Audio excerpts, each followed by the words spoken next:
My name is Maya Cole. I was 34 years old when I carried my 5-month-old son into Meridian Regional Hospital with a fever of 104.2 degrees and watched a doctor decide I was the emergency instead of my baby. Theo lay against my chest beneath a thin blue blanket, burning through his cotton sleeper. His head fit under my chin the way it always had, but nothing else about him felt familiar. He did not root when his cheek touched me. He did not make the impatient little sound that usually meant he wanted milk immediately. His eyelids lifted halfway, then drifted down again, as if even looking at me required strength he no longer had. I knew his ordinary cries, his hungry cries, and the breathless squeak he made before a sneeze. This silence was none of them. Dr. Marcus Brown stood at the foot of the examination bed with one hand on the computer cart. He had listened to Gloria, my mother-in-law, describe me before he had listened to me describe Theo. Gloria looked composed in her cream cardigan. My husband, Daniel, stood beside her with his jaw tight, still wearing the button-down shirt he had worn to work. 7-year-old Iris sat near the wall with her teddy bear, Maple, crushed against her ribs. New mothers often panic over nothing, Dr. Brown said. I stared at him. Iris was in plain sight. I was not a new mother, and he had not looked closely enough at our family to notice. She's always overly anxious, Daniel added. He spoke softly, as though lowering his voice made the words kinder. Gloria smirked. That smirk frightened me more than the doctor's dismissal. It was not amusement or embarrassment. It was the expression of someone who knew the answer to a question no one else had thought to ask. Across the room, Iris stopped rubbing Maple's worn left ear. She stared at the diaper bag Gloria had packed and placed beneath the examination bed. Then she looked at Theo, and her face tightened with an adult kind of fear that did not belong on a child. Before I tell you why my daughter was afraid of that bag and why one sentence from her changed every voice in that hospital room, please subscribe to the channel, turn on the notification bell, and like this video. If you have ever known something was wrong while people with more authority insisted you were imagining it, you are part of the community I am speaking to.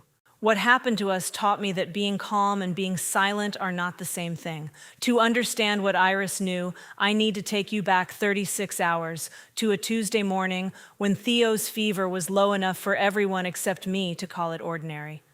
It began at 6:10 in the morning.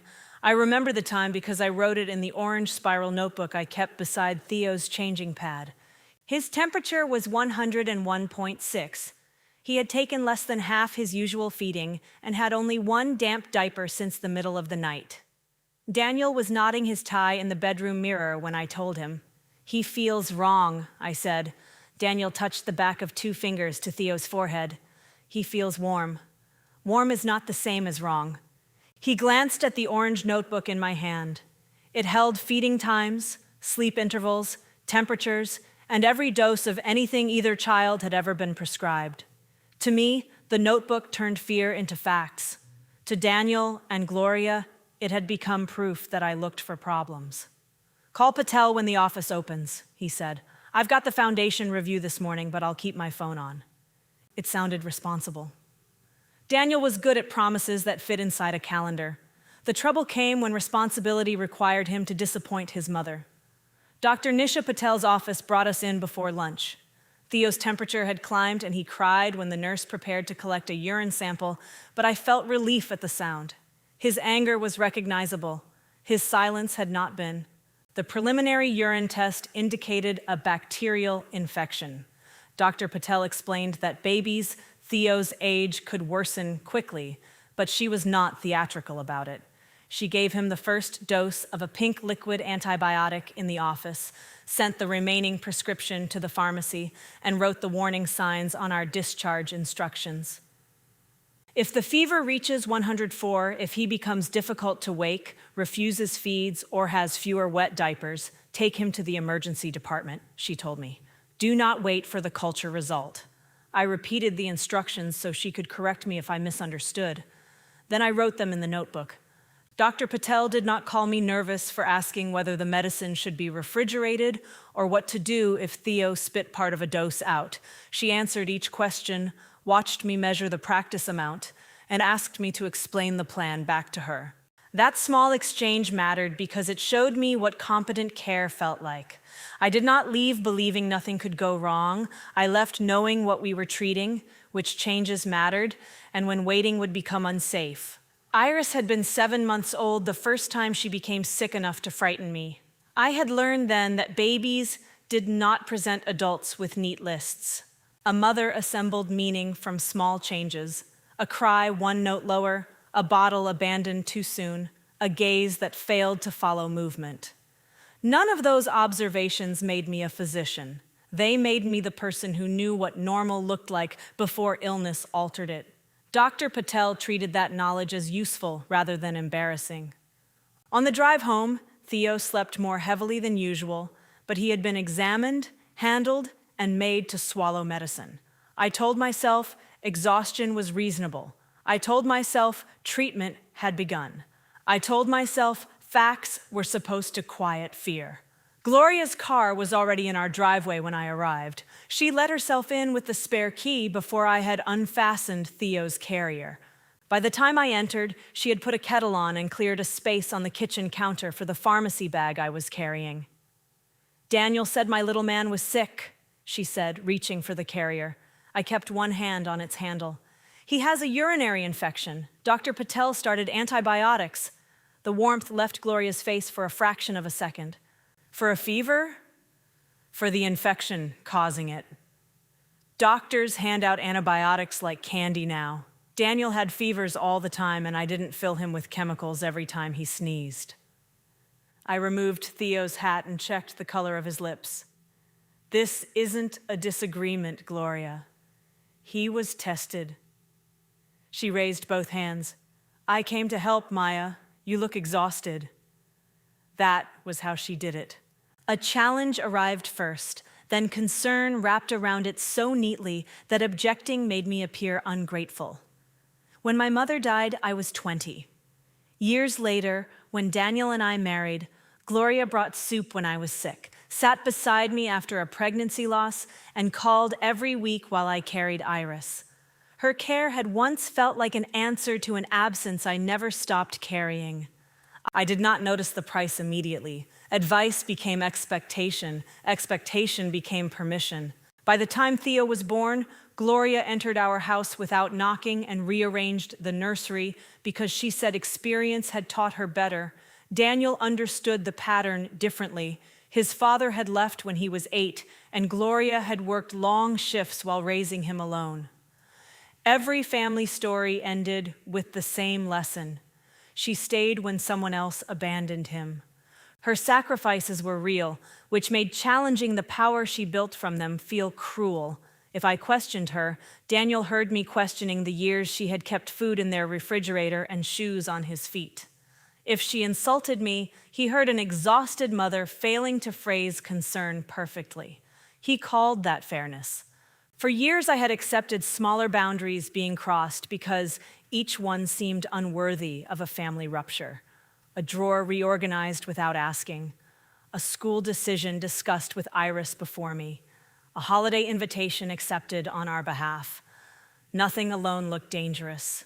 Together, they taught Gloria that access was the same as authority and taught Daniel that I would eventually absorb whatever discomfort remained. Iris came home from school while I was reading the pharmacy label for the 3rd time. She dropped her backpack near the table, hugged me around the waist, and bent over the carrier. "Is Theo going to be okay?" "He has medicine now," I said. "We have to make sure he gets every dose." Gloria took the bottle from the counter and turned it in her hand. The liquid was bright pink against the clear plastic. "Your mother needs sleep," she told Iris. "Grandma can handle medicine." I wrote the next scheduled time in my notebook. Gloria saw me do it. "You don't have to document every breath he takes. I'm documenting medicine, and feeding, and diapers, and naps. Babies feel a mother's nervousness, you know." I wanted to tell her that babies also felt fever, thirst, pain, and the effects of adults who assumed too much. Instead, I placed the notebook beside the bottle and asked her to wake me at the next dose if I was still asleep. That decision would become a blade I turned against myself for months. I lay down for what I intended to be 20 minutes and slept for nearly 2 hours. When I woke, the room was dim. For one disorienting moment, I did not hear Theo. I found Gloria in the rocking chair, with him against her shoulder. His body looked loose in her arms. "Did he take the dose?" I asked. "Every drop." "Did he eat?" "A little. He finally settled once you stopped hovering." On the side table sat the dosing syringe, rinsed clean. A sweet smell hung in the air. It reminded me of warmed honey and the pink sleep tablets Gloria sometimes carried for herself on long drives. But the connection passed so quickly, I did not hold it. I touched Theo's cheek. He opened his eyes, looked past me, and closed them again. He's too sleepy. He's sick. Sick babies sleep. I took him from her. Gloria released him slowly enough to make the transfer feel like a test I had insisted on taking. Iris sat on the rug near the chair, moving Maple's paws through a game she was not really playing. When I asked whether she had finished her homework, she nodded without looking up. Gloria told her she had been a wonderful helper. Instead of smiling, Iris pulled the bear closer. "What did you help with?" I asked. "Nothing," Iris said quickly. Gloria answered over her. "She brought me a spoon and then learned why children stay out of medicine cabinets." There was no open cabinet in the room and no spoon beside the rinsed syringe. I noticed both things. I also noticed how tired my daughter looked. I filed the inconsistencies away instead of joining them, because doing so would have required me to accuse a woman who had come to help of something I could not yet name. I offered him milk. He sucked twice, stopped, then seemed to forget what he was doing. When I shifted him upright, his small heart beat fast beneath my palm. "I'm calling Patel." "And telling her what? That the baby she examined 2 hours ago is sleeping?" I called anyway. The office had closed, and the recorded line repeated the same emergency signs printed on my paper. Theo's temperature had not reached 104. He woke when I rubbed his foot. His diaper was not completely dry. Every fact hovered just below a clear instruction to leave. Gloria watched me listen to the recording. "See," she said when I ended the call. "You're working yourself up. Daniel came home after 7. He kissed my forehead, checked Theo, and asked his mother what she thought before asking me what had changed. The antibiotic is making him tired," Gloria said. "Maya keeps waking him because she wants him to perform being well." "That isn't what I'm doing." Daniel loosened his tie. "Nobody said it was. Your mother just did." He looked from me to Gloria with the expression he wore whenever he believed peace required both women to move toward a center he had defined. "Can we not turn one fever into another argument?" Gloria offered to stay through the night. I said no. Daniel asked me to reconsider because he had another early meeting, and I had barely slept since Theo became ill. We discussed my exhaustion as if it were separate from the reason I did not trust her judgment. Eventually, Gloria agreed to leave after the next scheduled dose. She took the bottle and syringe into the kitchen while I changed Theo upstairs. Iris stood in the hallway when I came out of the nursery. She wore her pajamas and held Maple by one arm. "Why aren't you in bed?" I asked. Her eyes moved toward the stairs. "Grandma said I shouldn't bother you." "You can always bother me." She did not smile. "Even if grown-ups are doing medicine things?" Before I could ask what she meant, Gloria appeared at the bottom of the stairs with the clean syringe in her hand. "Iris was trying to help," she said. "I told her children shouldn't touch medicine." That was a sensible rule. It was also not an answer to the question Iris had almost asked. Gloria placed the antibiotic bottle beside my orange notebook. I recorded the dose as given because she had told me it was. The bottle seemed fuller than I expected, though I could not remember exactly where the pink line had rested before. Pharmacy bottles were wider at the shoulder. Liquid clung to the sides. There were several ordinary explanations, and exhaustion made every suspicion feel like an accusation. Gloria kissed Theo's forehead before leaving. "He'll be better in the morning," she said. "You'll see." He was not. At 1:40 a.m., his temperature was 102.8. At 3:15, he refused to feed. His diaper was barely damp. He woke when I rubbed his foot, but his eyes did not focus on me for long. Daniel sat on the edge of the bed while I read the thermometer again. "The medicine needs time," he said. "Something is wrong beyond the infection." "Patel told you what to watch for. Is he at 104? Not yet. Then let's follow the plan." The words should have comforted me. Instead, they exposed how differently we understood the plan. I believed the list described conditions that required immediate action. Daniel treated it as a wall I was forbidden to cross early. I stayed awake with Theo against my chest. Near dawn, he startled so hard that both arms flew outward, then went limp again. I counted his breaths. I watched the hollow above his collarbone. I listened to Daniel sleeping and hated him for being able to do it. At 6, Gloria returned without being invited. The spare key turned in the front door while I was walking toward it. "Daniel texted me," she explained. She held up a grocery bag containing tea, bread, and a jar of honey. I brought what sick people actually need. I looked at the honey longer than the other items. The same sweetness from the rocking chair seemed to gather at the back of my throat. "Did you give Theo anything besides his prescription yesterday?" Gloria's expression did not change. "What kind of question is that?" "A direct one." "I gave him what he needed." "That isn't what I asked." Daniel entered the kitchen carrying Theo. "Can we lower our voices?" "I asked your mother whether she gave him anything else." "She knows not to give a baby random medicine." Gloria looked wounded on command.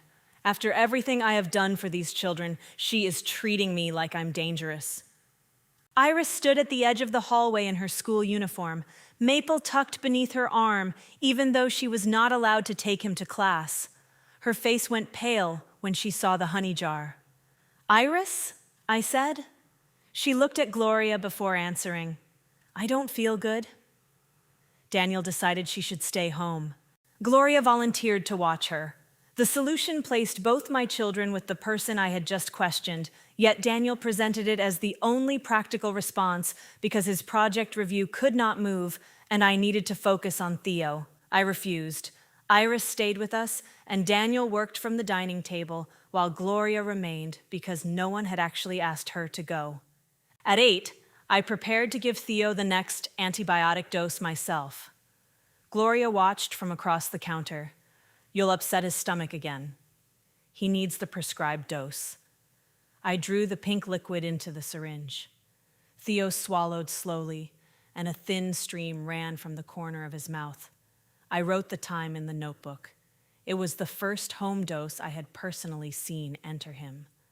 That realization sat in my chest like a stone. By late morning, his temperature reached 103.5. He had not taken a meaningful feeding. Dr. Patel's office called to say the preliminary culture supported the treatment already prescribed and reminded me to use the emergency instructions if his condition worsened. I told the nurse he was hard to wake and producing fewer wet diapers. "If you are concerned about his responsiveness, take him in," she said. I did not need another instruction. I needed to stop asking other people to make my decision feel acceptable. While I packed the diaper bag, Gloria followed me from room to room. "Hospitals are full of viruses. You'll expose him to something worse." "He is getting worse here. His fever is doing what fevers do." The thermometer beeped from beneath Theo's arm. I checked the screen once, then again because the number seemed too high to belong to the small body in my lap. 104.2. "Daniel." He came from the dining room with his headset still around his neck. I showed him the number. "Try the other thermometer," Gloria said immediately. "This is the other thermometer." She pressed her lips together. "You probably had him wrapped too warmly." Theo wore a diaper and a light cotton shirt. His hands felt cool while his chest burned. When I raised him, his head sagged against my wrist before he found the strength to cry. "We're going now." Daniel looked at the discharge paper, then at his phone. "Okay, let me finish telling the team." "No, pick up the car seat." He stared at me because I had not softened the instruction. Gloria reached for the diaper bag. I'll pack what he needs. I should have stopped her. Instead, I was watching Theo's breathing and telling Iris to find her shoes. Gloria added wipes, a sleeper, the orange notebook, and objects I did not see. Then she zipped the bag and carried it to the car. Daniel drove. I sat in the back with Theo strapped into his seat and kept 2 fingers against the inside of his wrist. Iris sat beside me holding Maple. Gloria took the front passenger seat and called Meridian Regional to ask about the wait, speaking with the confidence of someone who believed hospitals still recognized her from her home health years. "Tell them his temperature," I said. She covered the phone. "I am trying not to make you sound hysterical before we arrive." Daniel's eyes met mine in the mirror, then moved back to the road. I stopped asking Gloria to tell them anything. Tessa Nguyen met us at triage. She did not tell me to calm down. She placed Theo on the scale, checked his temperature, watched his breathing, and asked how many wet diapers he had produced. "1 barely damp diaper since last night," I said. "He has a diagnosed urinary infection. He received the first dose in the clinic yesterday, and the scheduled home doses are in my notebook." "Any vomiting?" "No. He's too sleepy. He won't feed, and sometimes his eyes don't focus." Gloria stepped closer. He was perfectly alert before she bundled him into the car. Tessa looked at Theo rather than Gloria. His temperature at triage was 103.9. His pulse was fast. When she pressed a finger against his foot, his color returned more slowly than I had ever seen.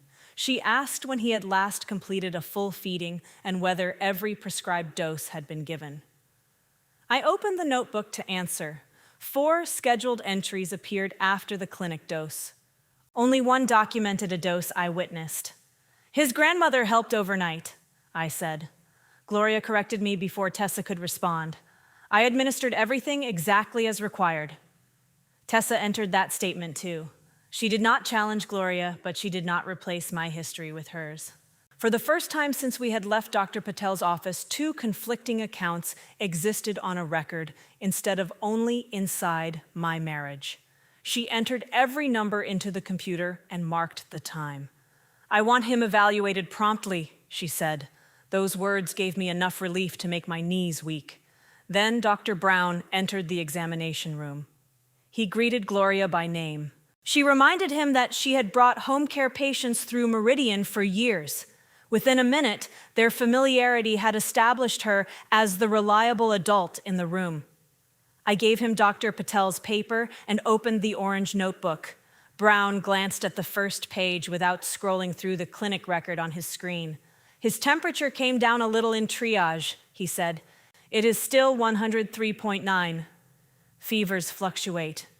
He is difficult to wake. He isn't feeding, and his urine output is down." He woke for me. Theo had opened his eyes while Brown listened to his chest. That brief reflex became more persuasive to the doctor than the preceding day of behavior I had documented. Gloria folded her arms. "Maya has always been very vigilant." The word sounded flattering until Daniel translated it. "She's always overly anxious." Brown nodded as though Daniel had supplied a missing test result. He said Theo's symptoms could be viral, that antibiotics sometimes upset an infant's feeding, and that anxious parents could interpret ordinary fatigue as lethargy. "Dr. Patel told me to bring him here under these exact conditions." "And you brought him," Brown said. "We're looking at him." "You haven't looked at the clinic record." His face tightened. "New mothers often panic over nothing." We had arrived at the moment where my story began. I looked at Iris. My 7-year-old daughter was close enough to touch the doctor's sleeve, yet he had not seen her because he had already accepted a version of me that made observation unnecessary. Theo made a weak sound against my chest. I shifted him higher and felt how dry his lips had become. "Please order the tests," I said. "If they show I'm wrong, I will be grateful to be wrong." Brown moved one hand toward the door. "Let's give him something for the fever, observe him briefly, and avoid putting him through unnecessary procedures." Gloria smirked. Iris saw it. Her hand stopped rubbing Maple's ear. "Mom," she whispered. Every adult looked at her at once. She shrank beneath the attention, then lifted Maple in front of her chest, as though the bear could stand between her and what came next. "You can always tell me something," I said, her eyes filled. "Grandma said they'd take Theo away if I told." Daniel turned toward Gloria. "Told what?" Gloria's smirk disappeared. "She's tired. This has been frightening for her." Iris stepped closer to Dr. Brown. "Dr. Brown, should I tell you what Grandma gave the baby instead of his real medicine?" Brown's hand fell away from the door. "What do you mean, sweetheart?" Iris looked at me, not him. "Yesterday, Grandma poured Theo's pink medicine in the kitchen sink. She said it was poison that made babies sick." The room seemed to contract around us. "That is not what happened," Gloria said. Iris flinched but continued. "She smashed her sleepy pink pills with a spoon. She put the powder in honey and warm water, and she filled Theo's little medicine tube with it. She did it again when Mom was upstairs." My mind returned to the clean syringe, the sweet air near the rocking chair, the honey jar, and the bottle that had looked too full. Details I had allowed other people to separate, locked together in one terrible line. "Where is it?" Dr. Brown asked. Iris pointed beneath the examination bed. "In the small zipper of the baby bag. Grandma packed it because she said Theo would need another sleepy dose before we went home." Brown looked at me without seeing anxiety. Daniel looked at his mother without searching for an excuse. Gloria looked at Iris as though the child had betrayed her, and Iris tightened her arms around Maple, but did not take back a word. No one moved. No monitor had stopped. No alarm had sounded. The hospital continued beyond the closed door, carts rolling and voices crossing the corridor. But inside that room, every adult understood at the same time that Theo might have been poisoned, that his antibiotic had been deliberately withheld, and that the child everyone had ignored was the only person who had told the complete truth. The hospital went ice cold. Tessa was the first person to move. She had remained near the computer while Dr. Brown examined Theo, quiet enough that I had forgotten she was there. Now she crossed the room, placed herself between Gloria and the diaper bag, and pulled on a pair of gloves. "No one touched that bag?" she said. Her voice was not loud. It did not need to be. Dr. Brown turned back to the computer and began issuing instructions with the speed he should have shown when he entered. He asked for pediatric monitoring, blood and urine testing, intravenous access, fluids, and an immediate call to toxicology. Then he opened Dr. Patel's record. I watched his eyes stop on the warning signs he had dismissed when I read them aloud. Gloria bent toward the bag. "This is absurd. There is nothing dangerous in there." Tessa extended one arm without touching her. "Step back. That is my property. It is beside a child with a suspected ingestion. Step back now." Daniel caught his mother's elbow. Gloria tore it away from him as if he, not Iris, had betrayed her. Tessa opened the small zipper and removed an amber bottle wrapped inside a dish towel. There was no pharmacy label.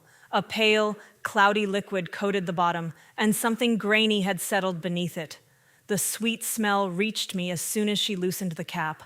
"That's it," Iris whispered. Gloria shook her head. "It's honey water, a family remedy. Nothing more." "With what pills?" Brown asked. "There were no pills." Iris pressed Maple to her mouth.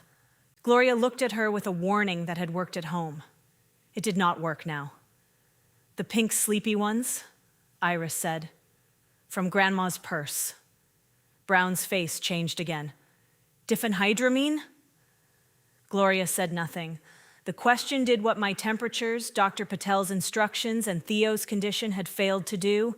It made Brown imagine a danger he had not already categorized as maternal panic. He stepped toward me and asked whether I had administered any antihistamine. I said no.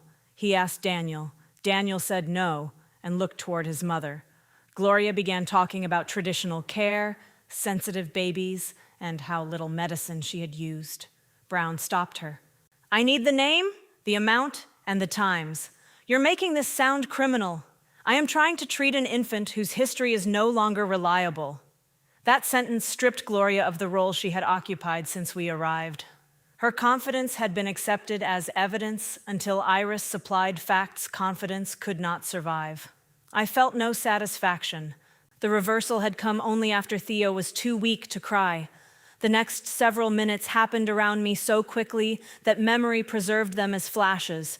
Tessa lowering Theo onto the bed, adhesive leads pressed against his burning chest, a monitor filling the room with the racing rhythm of his heart, another nurse carrying sealed evidence containers, Brown asking when the last false dose had been given. Iris saying she had seen 2, then looking sick because she believed the number belonged to her. Theo did not cry when they placed the intravenous line. That silence almost broke me. "Come on, sweetheart," I whispered. "Be angry. You can be as angry as you want." His eyelids fluttered, but his gaze did not settle. Brown ordered treatment for the worsening infection, while toxicology advised continuous monitoring for the unknown amount of adult sleep medicine.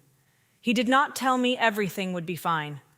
For the first time, he used accurate words: serious, uncertain, urgent. Tessa asked Daniel to take Iris into the hall. Gloria moved with them. "Not her," I said. Every head turned toward me. I pointed at Gloria. My hand shook, but my voice did not.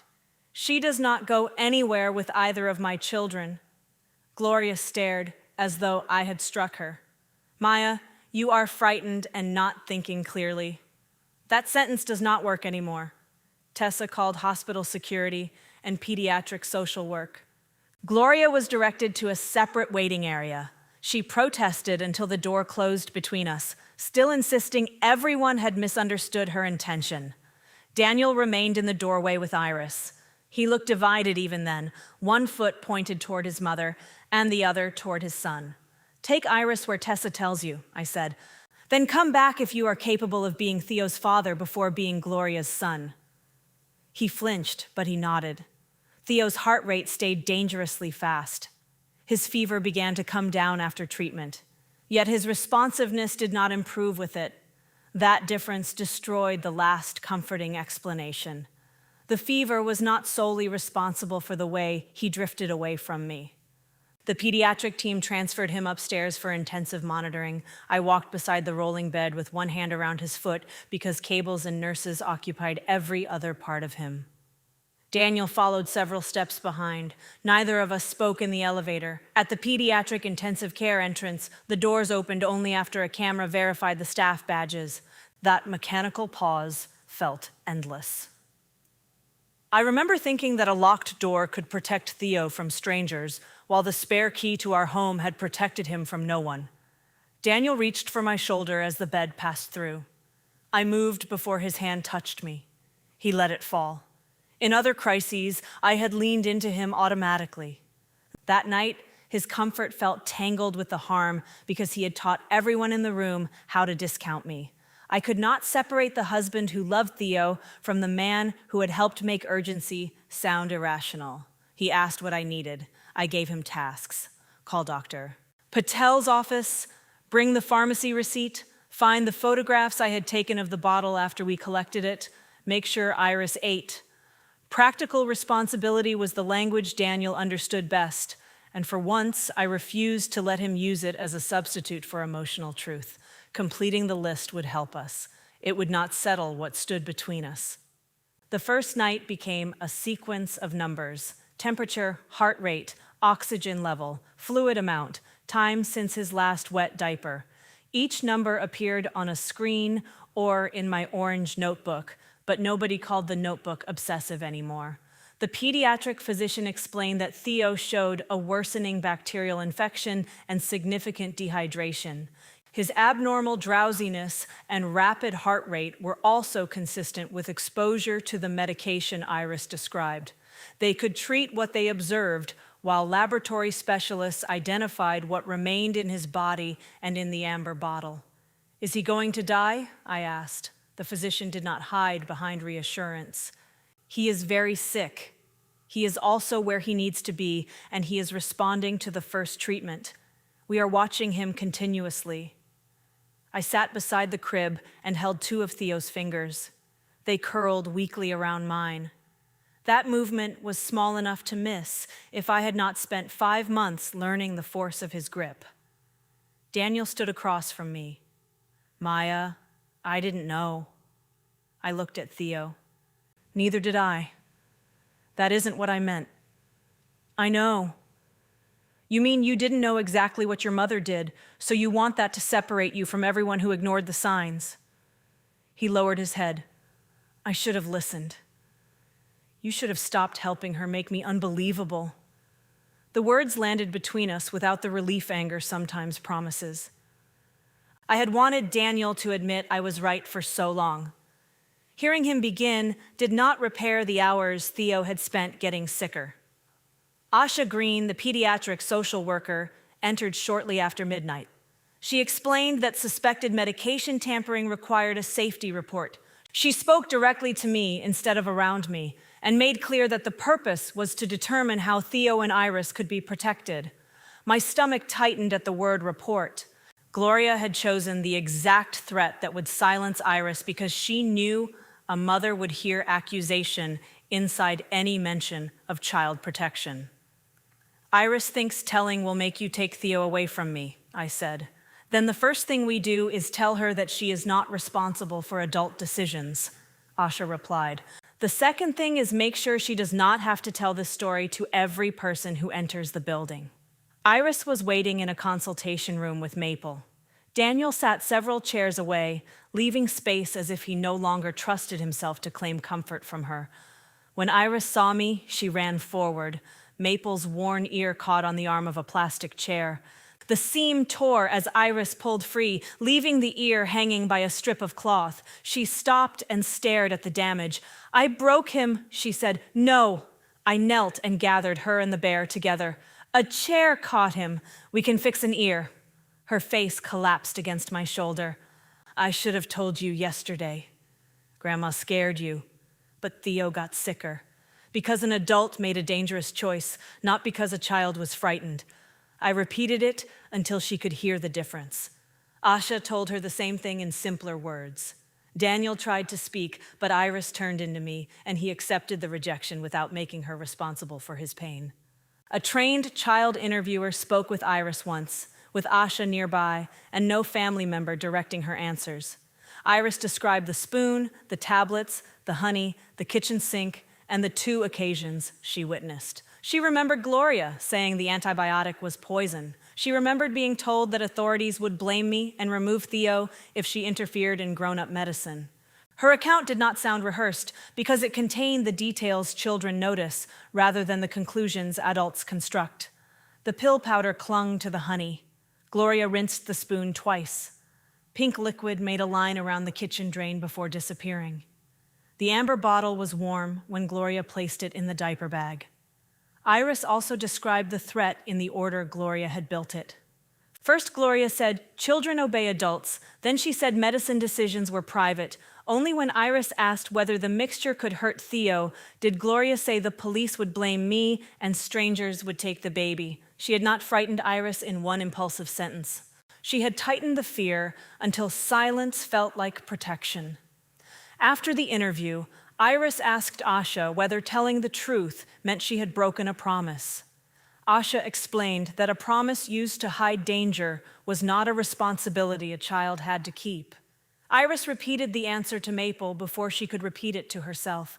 Hospital staff measured the antibiotic remaining in the pharmacy bottle. The amount did not match the 4 home doses recorded.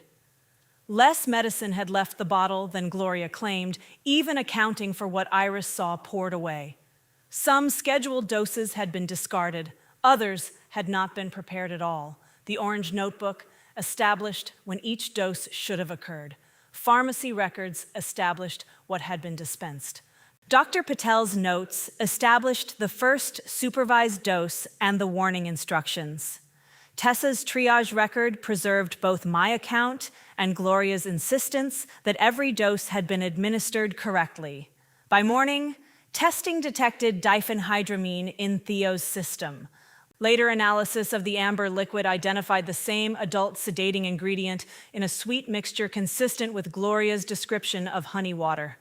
The medical team could not reconstruct a precise amount from what remained, but they did not need an exact number to know it was inappropriate and dangerous for a 5-month-old. No single finding explained everything. The infection caused the fever. Missed antibiotic doses denied Theo the treatment prescribed for it. Dehydration weakened him. The adult medicine added sedation and strain, disguising deterioration as sleep. Gloria had not created the original infection, but she had made every safe response to it harder. Dr. Brown came to the intensive care unit after sunrise. He stood outside until I agreed to let him enter. "I reviewed the record," he said, "all of it. You should have done that before diagnosing me." He absorbed the sentence without defending himself. "Yes. If Iris had stayed quiet, you were going to send him home." Brown looked at Theo. "I had not entered a discharge order, but I was moving in that direction." "That is not better." "No, it isn't." He told me he had reported his own decisions for review and would cooperate with the hospital investigation. He said crowding, fatigue, and Gloria's familiarity had influenced him, then added that influence was not an excuse. He had accepted a characterization of me instead of evaluating my observations. I did not forgive him. I did not need to make his honesty comfortable. I told him I had heard the admission, and then I asked him to leave so Theo could rest. Daniel's first real choice came later that morning. Gloria had been permitted to speak with him in a monitored family room while investigators gathered initial accounts. She called him afterward from the separate waiting area. I heard her voice through his phone. "I need my son." Daniel closed his eyes.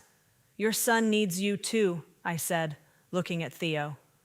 Gloria insisted she had never intended harm. She said mothers had used honey for generations, that the tablets only helped Theo rest, and that antibiotics were overprescribed. Then she blamed the infection for everything the hospital had found. Daniel started to say, "She didn't mean—" I held up my hand. "Finish that sentence in the hallway if you want. At this bedside, intention does not replace what she did." He looked at his phone for several seconds. Then he told Gloria he would give investigators a complete statement, that she would have no access to Iris or Theo, and that she was not to contact me. Gloria's voice sharpened. She reminded him of every sacrifice she had made after his father left. She asked whether he was abandoning her for a wife who had always wanted to remove her from the family. Daniel's face crumpled, but he did not reverse himself. "You taught me staying was what made us different from him," he said. "But staying beside you while you hurt my children would make me abandon them." He ended the call. His hand shook so hard he nearly dropped the phone. I knew the call had cost him something real. Gloria had been the fixed point of his childhood, the person who worked through illness, kept every school certificate, and assured him they needed no one else. Ending the call meant rejecting a debt he had confused with identity.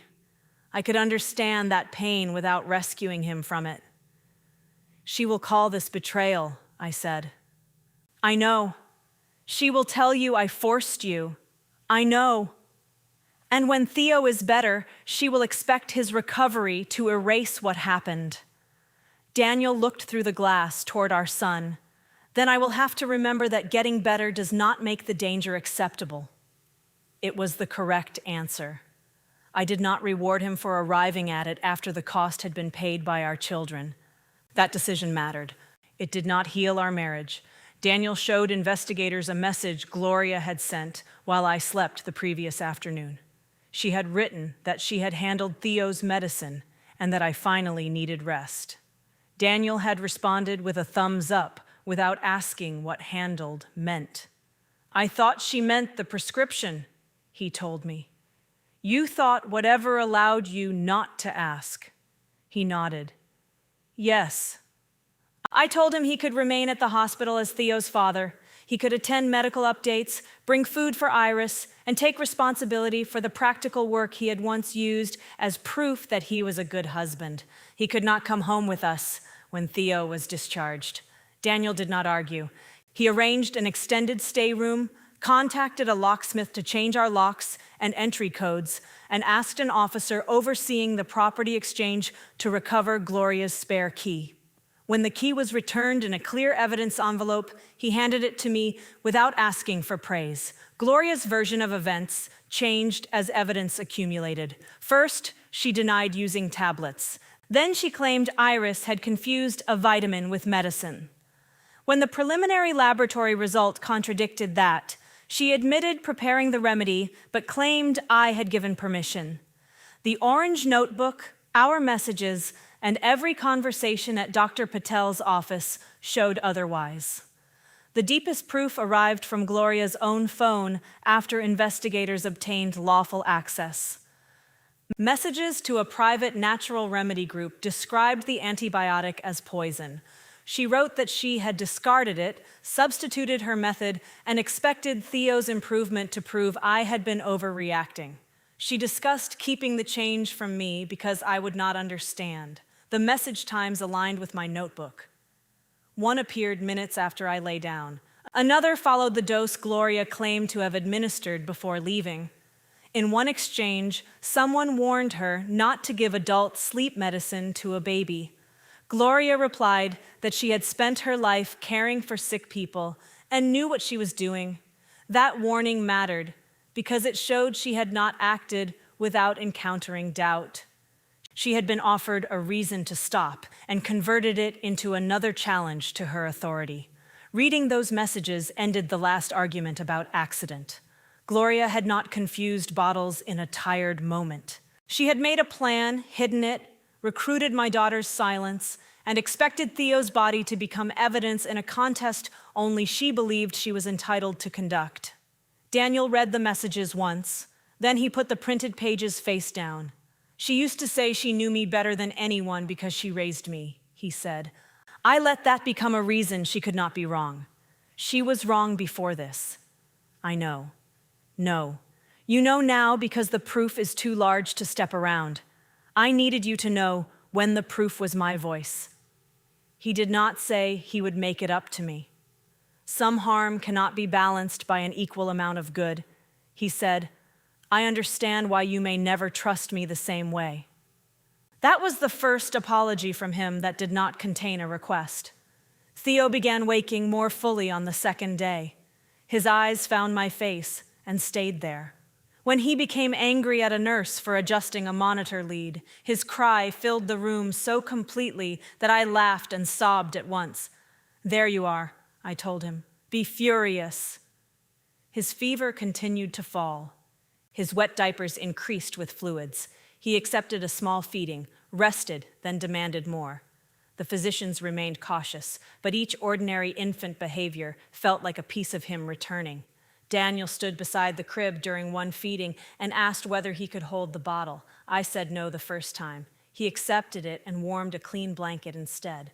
The next day I let him feed Theo while I remained in the room. He checked the written plan, showed me the prepared bottle before using it, and stopped when Theo needed rest. His care was tentative, stripped of the certainty Gloria had taught him to admire. Watching him was painful because it revealed how easily our marriage might have remained intact if he had treated my knowledge with the same respect before the crisis. Love was present in the room, trust was not. I began to understand that they could exist separately. The medical team never claimed certainty about the alternate future. They could not prove that every antibiotic dose would have prevented hospitalization. They could prove that Gloria withheld prescribed treatment, introduced an adult sedating medication, concealed both actions, and delayed everyone's understanding of Theo's condition. He spent several days under intensive observation and completed his treatment under direct medical supervision. Follow-up testing showed no lasting injury to his kidneys, heart, or brain. Survival brought relief, but relief made room for guilt. I replayed the moment I handed Gloria the bottle. I replayed the sweet smell, Iris's unfinished question, and every time I had softened a boundary to avoid appearing cruel. In each memory, I rewrote myself as someone who recognized danger immediately. Asha stopped me one afternoon while I was describing what I should have known. Hindsight is giving you access to information Gloria deliberately concealed, she said. Use what you know to make future boundaries. Do not use it to assume responsibility for another adult's deception. I accepted the sentence slowly.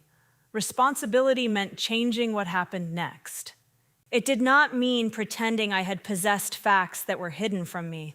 Iris needed the same lesson. She asked whether Theo would have stayed healthy if she had spoken when she first saw the spoon. I told her the truth. Speaking earlier might have helped us understand sooner, but keeping a baby safe was never a 7-year-old's assignment.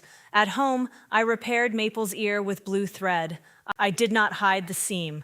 Iris ran one finger over the visible stitches and asked why I had not used brown thread to match.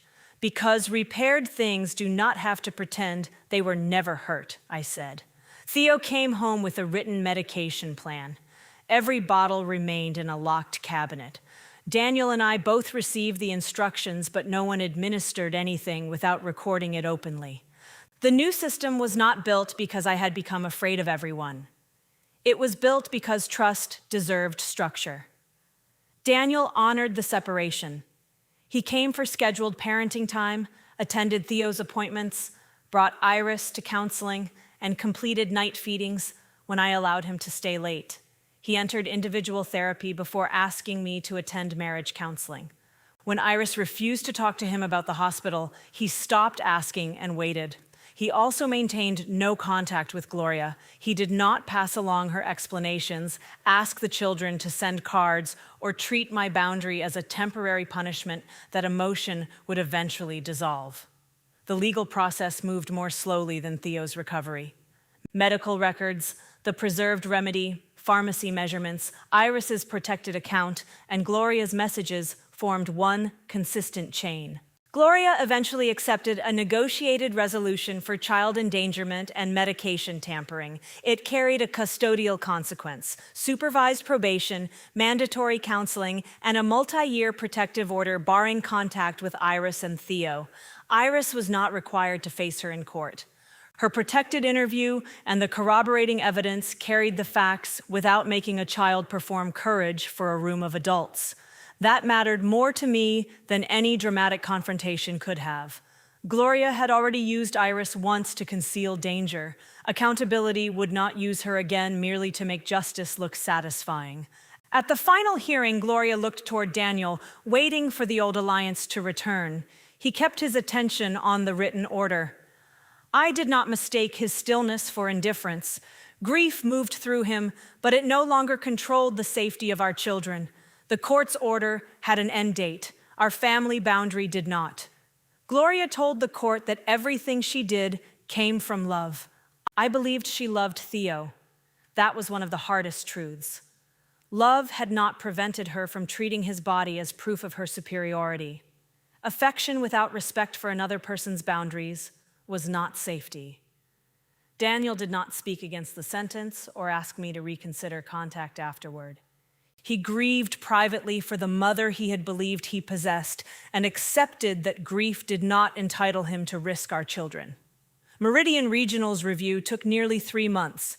Dr. Brown was found to have anchored prematurely on a family characterization of me, failed to review critical pediatric records, and delayed the evaluation Theo's symptoms required. The hospital removed him from independent pediatric emergency duty while he completed remediation and diagnostic bias review. Brown asked to apologize in a formal meeting. I agreed because I wanted his words entered into the same institutional record that held his mistake. I treated your precision as evidence of anxiety, he said. I accepted confidence from another adult as credibility and urgency from you as unreliability. Your son paid for that distinction. Iris interrupted you, I said.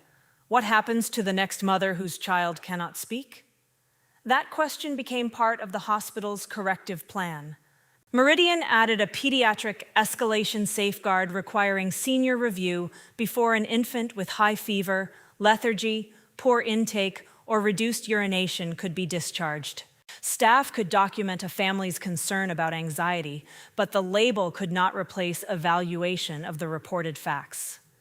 The hospital covered Theo's outstanding medical expenses and our counseling through a formal settlement. Money could not return the hours when he was untreated, but accountability that changed future conduct mattered more than an apology designed only to close a file. Returning to the library was part of my recovery. During my first week back, a child at story hour raised her hand 3 times while adults kept talking over her. I stopped and gave her the room. Her question was small, but the act of waiting for it reached somewhere deep inside me. I had always believed children deserved to be heard. After Iris, that belief no longer belonged only to my work. It governed our home, our medical appointments, and every adult who wanted access to my children. I also stopped apologizing before asking questions. I carried records when records were useful, spoke plainly when something changed, and left any professional who treated my concern as a diagnosis. Self-trust did not make me certain about everything. It made me willing to respond honestly to what I observed. Daniel and I did not rebuild our marriage through one dramatic conversation. We rebuilt it through ordinary moments in which he no longer asked me to absorb the cost of keeping everyone else comfortable. When Gloria attempted contact through a relative, Daniel refused it without making me respond. When Theo developed a rash during treatment follow-up, Daniel photographed it, called the pediatric office, and reported what he observed without adding that I was worried.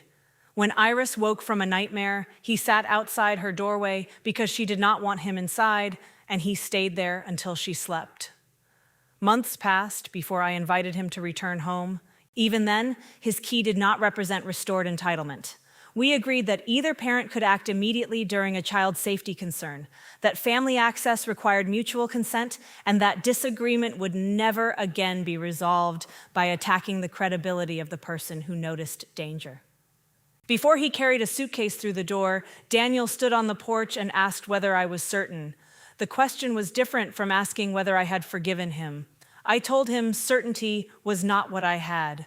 I had evidence, months of respected limits, direct caregiving, therapy, honest answers, and no hidden contact with Gloria.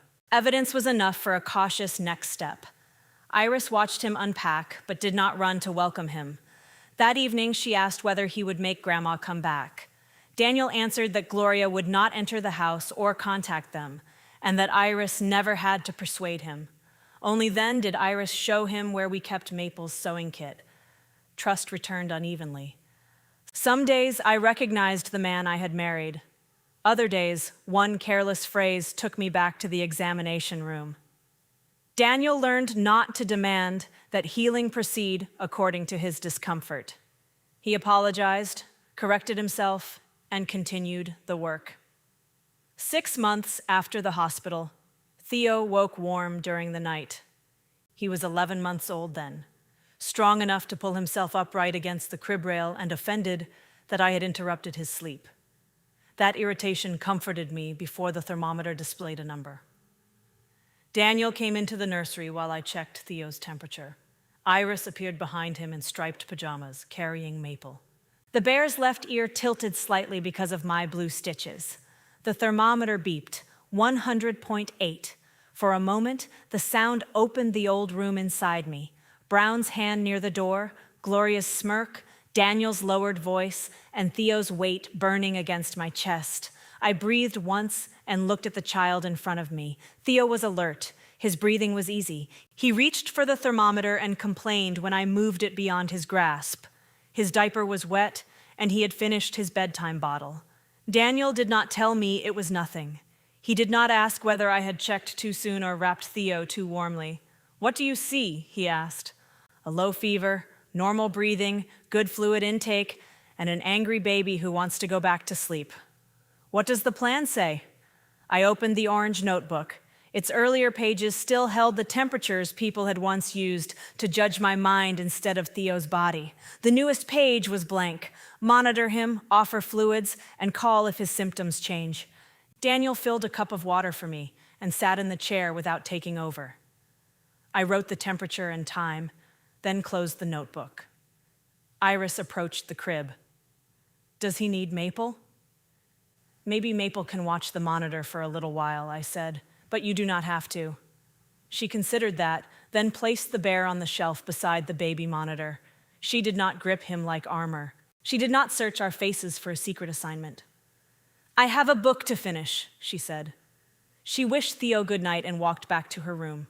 When Iris left the nursery, I did not sit awake waiting for the number to climb. I followed the plan, checked Theo once more, and allowed the monitor to do its ordinary work. Daniel did not praise me for being calm because calmness was no longer the price of credibility.